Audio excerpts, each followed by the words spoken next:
दोस्तों नमस्कार। UP TET के हम लोग सिलेबस के बारे में बात कर रहे थे, वो भी गणित के। तो कल हम लोगों ने पहले 3 चैप्टर के लिए चर्चा की थी। आज हमारा चौथा चैप्टर जो है स्थानीय मान। क्या है चौथा चैप्टर? स्थानीय मान। स्थानीय मान।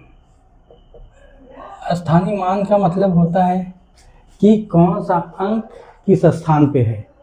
इकाई के स्थान पे, दहाई के स्थान पे, सैकड़े के स्थान पे, हजार के, 10,000, इस तरीके से स्थानीय मान निकाला जाता है। जैसे आपको दे दिया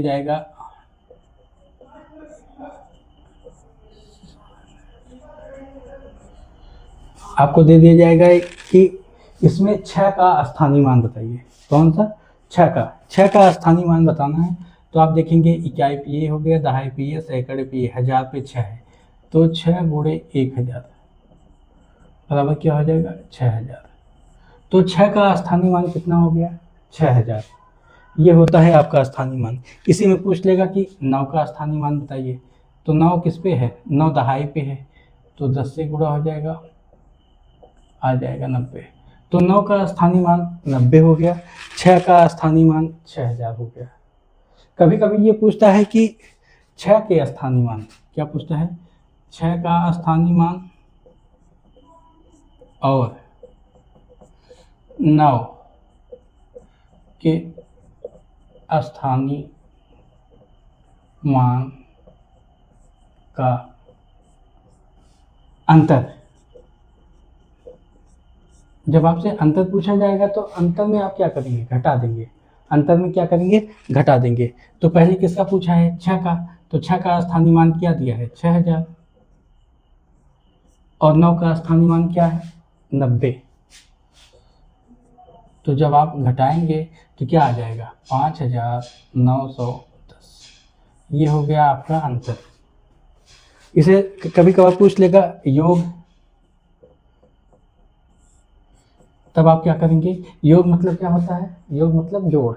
तो आप क्या करेंगे? इसको जोड़ देंगे। 6000 धन 90 क्या हो जाएगा? 6090। अब हो सकता है कि आपको और टाइम लेने के लिए और समय लेने के लिए थोड़ा सा क्वेश्चन लेंदी करने के लिए आपसे क्या पूछ लेगा? गुणनफल। क्या पूछ लेगा? गुणनफल। तब आप क्या करेंगे? 6000 गुणे 90 कैसे करेंगे? 3 जीरो यहाँ है, 1 जीरो यहाँ है, 4 जीरो हो गए। 1 2 3 4, 4 जीरो हो गए। फिर 9 का गुणा आप करेंगे 6 में, 9 6 54।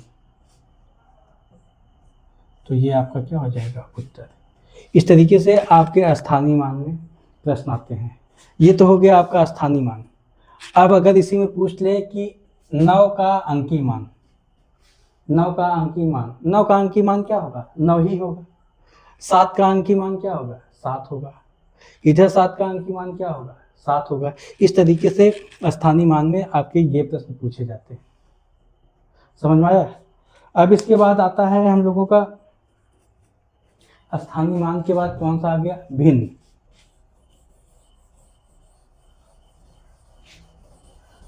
जो हमारा अगला चैप्टर है वो है भिन्न।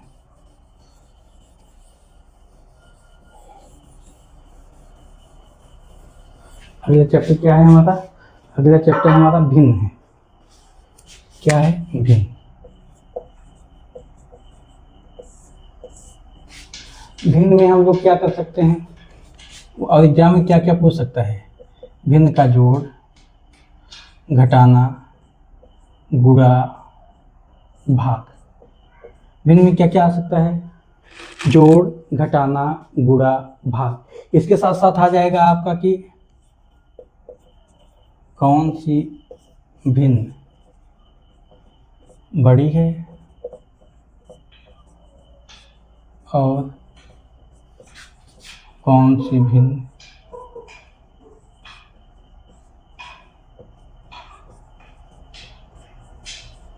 छोटी है। आपको जोड़, घटाना, गुणा, भाग के साथ साथ क्या दे सकता है? कौन सी भिन्न बड़ी है और कौन सी भिन्न छोटी है। इसके साथ साथ आपको दे देगा बढ़ते हुए क्रम में,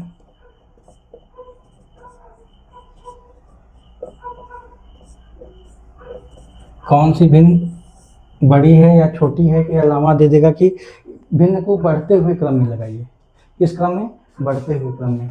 इसके साथ साथ दे सकता है कि घटते हुए क्रम में, घटते हुए क्रम में। अगर और अच्छे से पूछेगा तो कहेगा कि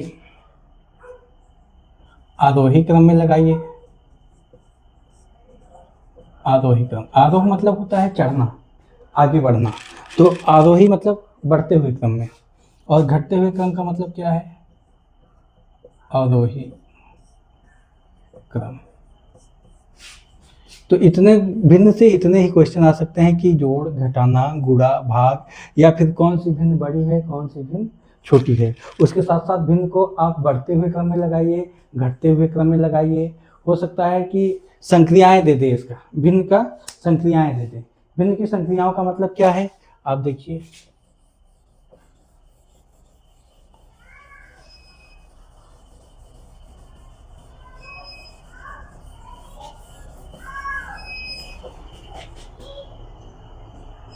भिन्न की संक्रियाएं,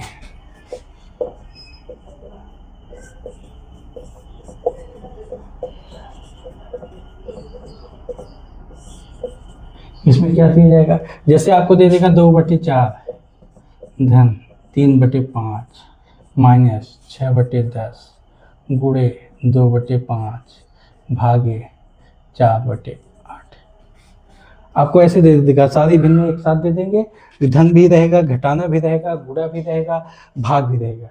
तो आप लोग सब जानते हैं कि सबसे पहले हम लोग भाग करते हैं, भाग, फिर क्या करेंगे? गुणा, फिर जोड़, फिर घटाना। अगर सवाल और भी कठिन बनता है तो आपको ब्रैकेट भी दे देगा। क्या दे देगा? कोष्टक। तो अगर कोष्टक दिया है तो सबसे पहले भाग से भी पहले हम लोग क्या हल करेंगे? कोष्टक। इस तरीके से भिन्न में सवाल पूछे जा सकते हैं। ये सारी चीजें हैं जो भिन्न में पूछी जाएंगी। तो आइए हम लोग इसको थोड़ा सा हल करके देखते हैं।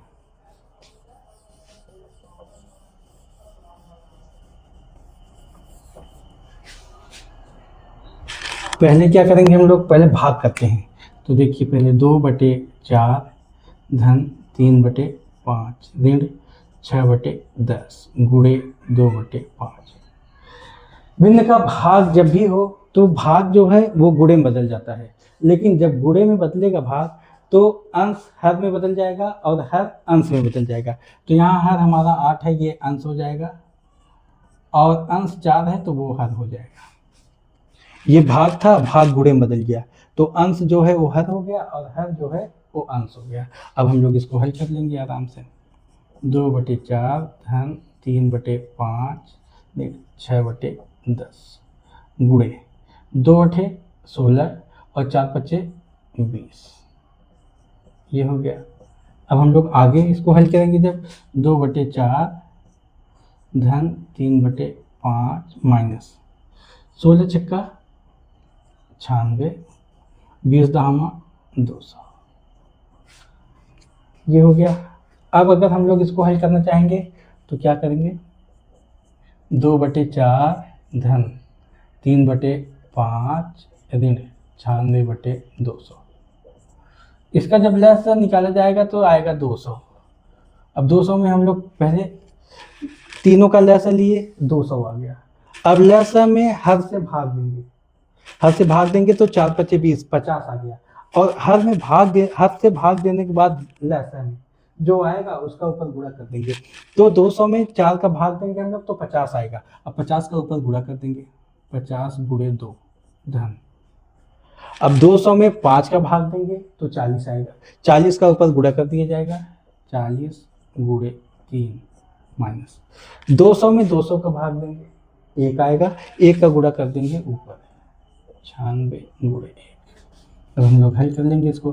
50 दूनी 100, 40 तियाँ 120 माइनस 96/200। अब क्या होगा, दोनों को जोड़ लीजिए, 100 और 120, 220 माइनस 96 बटे 200। अब 220 में 96 घटाएंगे, 10 में 6 गए 4, यहाँ बचेगा 11, 11 में से 9 गए 2, 1 बचेगा बटे 200। इस तरीके से हम लोग भिन्न को हल करेंगे। जब कैसा होगा, मिश्र संख्याएं दी होंगी भिन्न का, पहले हम लोग भाग को गुणे में बदलेंगे। जब भाग गुणे में बदलेगा तो अंश हर हो जाएगा और हर जो है वो अंश हो जाएगा। फिर हम लोग भाग को गुणे में बदल लिए, अब गुणा करेंगे, गुणा करने के बाद हम लोग जोड़ेंगे, जोड़ने के बाद घटा देंगे। जो संक्रियाएं की जाती हैं, पहले कोष्टक, अगर कोष्टक नहीं दिया है तो पहले भाग, फिर गुणा, फिर जोड़, फिर घटाना। तो ये सारी चीज़ें हम आगे पढ़ेंगे, अभी तो ये केवल हम लोग सिलेबस में जो दिया है उसकी बात कर रहे हैं। आगे इन सब पे एकदम बेहतरीन क्लासेस आएंगी, एक एक चैप्टर को लेके सारी की सारी चीज़ें, आपको ट्रिक भी बताया जाएगा, आपकी क्लास करवाई जाएगी थ्योरी की, उसके बाद आपको प्रीवियस ईयर क्वेश्चन बताया जाएगा। भिन्न के बाद जो हमारा अगला पार्ट आता है, उसमें जो चैप्टर दिया है वो है ब्याज। ब्याज, ब्याज दो तरीके का है, एक साधारण ब्याज,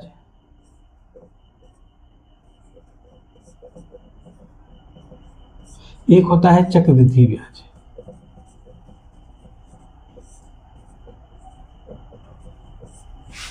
ब्याज कुछ भी हो सकता है, साधारण ब्याज, चक्रवृद्धि ब्याज।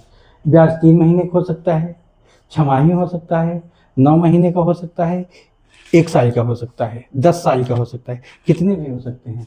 साधारण ब्याज में है हमारा कि साधारण ब्याज में केवल ब्याज मूलधन पे लगता है। साधारण ब्याज में ब्याज, आप लोगों को ध्यान देना है ये कि साधारण ब्याज में ब्याज जो है वो केवल मूलधन पे लगता है, और चक्रवृद्धि ब्याज में जो मूलधन पे ब्याज लगेगा, मूलधन धन ब्याज, मूलधन धन ब्याज, ये हो गया। पहले तो मूलधन था, फिर उस पे ब्याज जो लगा वो भी जुड़ जाएगा। तब अगली बार जब हम अगली तिमाही लेंगे, या अगली छमाही लेंगे, या 9 महीने वाला लेंगे, या 1 साल वाला जब हम लेंगे तो वो मूलधन में ब्याज जुड़ जाएगा। जैसे आप मान लीजिए 1000 रुपये लिए आप किसी से 10% के हिसाब से, तो आपका ब्याज कितना हो जाएगा, 100 रुपये। 1 महीने ब्याज आपका कितना हो गया, 100 रुपये। लेकिन अगले महीने साधारण ब्याज में क्या होगा, इसी पे ब्याज लगेगा। लेकिन मूल यहाँ चक्रवृद्धि ब्याज में क्या होगा, ये 1000 तो आपका था ही, 1000 आपका था, उसके साथ साथ जो इसका ब्याज हुआ उस पर भी ब्याज लगने लगेगा। यानी कि अगले महीने जब लगेगा ब्याज तो हमारा 1100 पे ब्याज लगेगा। चक्रवृद्धि ब्याज यही है, ब्याज पे भी ब्याज लगता है चक्रवृद्धि ब्याज पे, लेकिन साधारण ब्याज पे ऐसा नहीं है। तो हम इसको पढ़ाएंगे आप लोगों को अच्छे से, सारी चीज़ें, ब्याज। फिर आएगा अगला चैप्टर हमारा क्या है, लाभांश। अगला क्या है, लाभांश।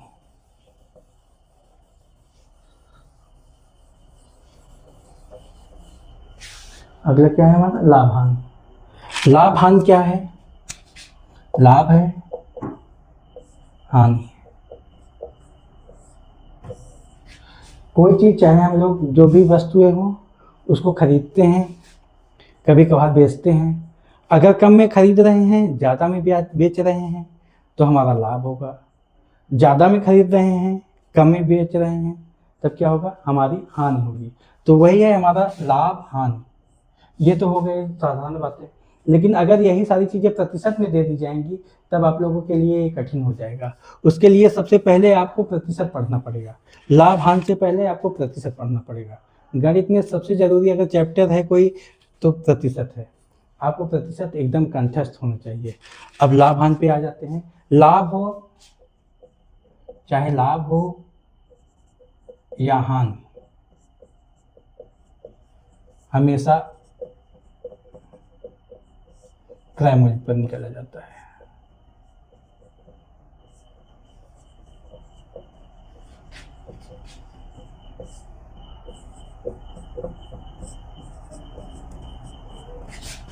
लाभ हो या हानि, हमेशा किस पे निकाला जाता है, क्रय मूल्य पे। अब देखिए, मान लीजिए आपने कोई बुक खरीदी या कोई भी वस्तु खरीदी, क्रय किया आपने 1000 का, विक्रय किया 1100 का, खरीदा आपने 1000 का, बेचा आपने 1100 का, तो लाभ होगा कि हानि?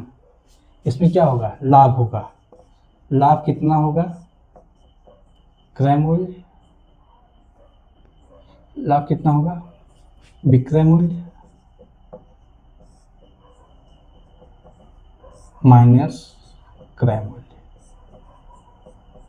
विक्रय मूल्य मतलब बेचा हुआ मूल्य, क्रय मूल्य मतलब खरीदा हुआ मूल्य। तो विक्रय मूल्य कितना है? 1100, और खरीदा गया मूल्य कितना है? 1000। तो लाभ हमारा कितना आ गया? 100 रुपये। लाभ कितना आ गया? 100 रुपये। ये तो आसान है, लेकिन अगर कह दिया जाए कि यही लाभ प्रतिशत में ज्ञात कीजिए, लाभ प्रतिशत किसमें? लाभ प्रतिशत में। लाभ प्रतिशत में निकालने के लिए क्या करेंगे आप? पहले लाभ कितना हुआ है? लाभ गुणे 100 बटे, लाभ हो या हानि हो, हमेशा आपको बताया गया है कि वो किस पे निकाला जाएगा? क्रय मूल्य पे। यहाँ क्रय मूल्य कितना दिया है? 1000।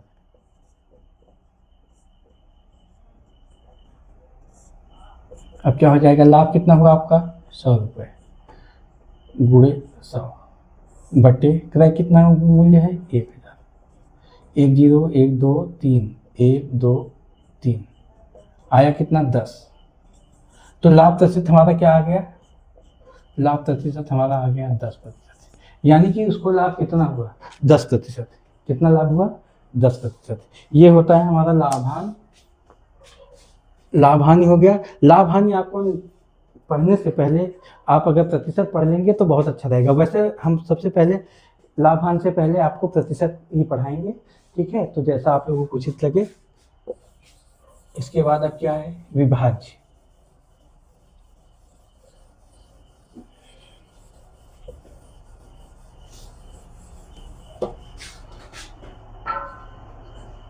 अगला चैप्टर हमारा क्या है? विभाज्य।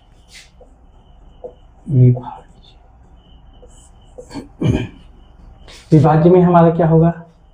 2 से 3 से 4 से 5 से 6 7 8 9 11 13, ये सब इसमें ये रहेगा कि इन सब से विभाज्य होने वाले विभाज्यता का नियम, ये सब बताया जाएगा। जैसे 2 है, 2 के पहाड़े में क्या क्या आता है? 2 4 6 8 0। 2 4 6 8 0, शून्य क्यों? 10 को हम लोग लिखेंगे शून्य। फिर 12 आ जाएगा, 12 में क्या रहेगा? 2। तो 2 से विभाज्यता का नियम यही है कि अगर कोई भी संख्या दी है और उसके इकाई वाले अंक पे चाहे 2 हो, 4 हो, 6 हो, 8 हो, 0 हो, तो वो सब किससे विभाज्य होंगे? 2 से। ये सारी चीज़ें आपको विभाज्य वाले चैप्टर में पढ़ाया जाएगा। ये विभाज्यता का नियम भी बताया जाएगा। इस पे जो सवाल प्रीवियस ईयर में आए हैं वो भी पढ़ाए जाएंगे, और आपको कॉन्सेप्ट वाइज क्लास भी दी जाएगी। ये रहे आपके विभाज्यता का नियम। वैसे 3 का है, 4 का है, 5 का, 6 का, 7 का, 8 का, सब आप लोगों को थियरी वाली क्लास में ये सब पढ़ाया जाएगा। अगला चैप्टर क्या है? गुणनखंड। अगला चैप्टर क्या है? गुणनखंड। अब गुणनखंड में क्या होगा? जैसे कोई रोटी होती है, हम लोग रोटी खाते हैं, एक बार में ही रोटी नहीं खा जाते, हम लोग टुकड़ों टुकड़ों में खाते हैं, इतना फिर इतना इतना, इससे ऐसे हम लोग खाते जाते हैं और लास्ट में रोटी पूरा खत्म हो जाती है। तो वैसे ही गुणनखंड में है, जैसे 10 का गुणनखंड करना है तो हम लोग सोचेंगे कि इसको टुकड़ों में तोड़ दें, 2 गुणे 5 कर देंगे, 4 है तो 2 गुणे 2 कर देंगे, 6 है 2 गुणे 3 कर देंगे, 8 है, 8 को हम लोग कई तरीके से कर सकते हैं, 2 और 4, फिर 4 को हम लोग क्या कर सकते हैं? 2 गुणे 2। तो 8 को हम लोग जब करेंगे 8 का गुणनखंड तो 2 गुणे 2 गुणे 2 कर देंगे, और अगर छोटे में करना है तो 2 गुणे 4 कर देंगे। ये हमारा होता है गुणनखंड। गुणन मतलब है गुणा, खंड मतलब खंड खंड में। किसी बड़ी दी गई बड़ी संख्या को हम लोग जब खंड खंड में तोड़ देंगे तो उसी को कहेंगे गुणनखंड। क्या कहेंगे? गुणनखंड। अब इसमें गुणनखंड में भिन्न भी हो सकता है, संख्याएं भी हो सकती हैं। ये सारी चीज़ें आपको थियरी वाली क्लास में पढ़ाई जाएंगी। उसके बाद प्रीवियस ईयर क्वेश्चन कराए जाएंगे। उसके बाद नए नए क्वेश्चन जो संभावित क्वेश्चन हैं जो आ सकते हैं टीईटी की परीक्षा में, वो सब कराई जाएगी। आज के लिए बस इतनी ही क्लास है। बहुत बहुत धन्यवाद। नमस्कार।